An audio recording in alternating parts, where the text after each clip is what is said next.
সকালবেলা উঠেই আগে এক বোতল জল নিয়ে বসেছি, জলটা খাবো, তারপরে খাবো হচ্ছে বাদাম। এই যে আগের দিন রাতে ভিজিয়ে রেখেছিলাম। আর এখন চলে গেছে কারেন্ট। এই যে গরমের মধ্যে বসে রয়েছি আর ঘুম থেকে উঠে গেছি গরম লাগছে বলে। তো এবার একটু বাদামটা খাই, খোসাটা ছাড়িয়ে নিয়েছি, বাদামটা খাবো, খেয়ে তারপরে খাবো হচ্ছে একটু হরলিক্স। পুজোর দিন দুধ হরলিক্স খাওয়া বেশি মাত্রাতেই স্কিপ হয়েছে, তো তাই জন্য এবার তো আস্তে আস্তে স্টার্ট করতেই হবে, নিত্যদিনে ফিরছি যেহেতু।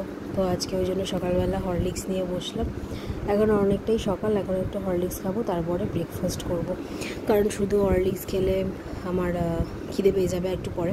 তো ওই জন্য সকাল সকাল আগে হরলিক্সটা খাচ্ছি, তারপরে ব্রেকফাস্ট করবো। সন্ধ্যাবেলা হরলিক্স খেলে হয়, কিন্তু সন্ধ্যাবেলা আমার ঠিক হরলিক্সটা স্যুট করে না, তাই জন্য আমি সকালবেলায় খেয়ে নিচ্ছি।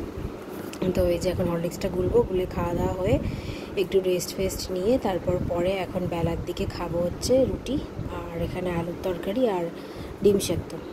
তো ওটা খেয়ে তারপর একটু ঘুমিয়েছিলাম, তারপর লাঞ্চ করে এখন সন্ধ্যেবেলা চলে আসলাম একটুখানি লুচি ভাজতে। কারণ আজকে আমার একটু অদ্ভুত রকমের ক্রেভিংস হচ্ছিলো, সেটা হচ্ছে লুচি দিয়ে চা খাবো। তো এটা যদিও উচিত নয় খাওয়া একদমই, কিন্তু এটা যেহেতু আটার লুচি ছিল তাই জন্য খুব একটা অসুবিধা হবে না। তো এখানে দুটো লুচি নিয়েছি চা দিয়ে খাবো বলে। তো লুচি আর চাটা খেলাম, খেয়ে যদিও বা কোনো রকম সমস্যা আমার হয়নি, কারণ এটা যেহেতু আটার লুচি ছিল। তারপর খাবো হচ্ছে এই যে রাত্রিবেলার জন্যে নিয়েছি লুচি আর ওই আলুর তরকারি আর হচ্ছে ডিমের অমলেট। তো এটাই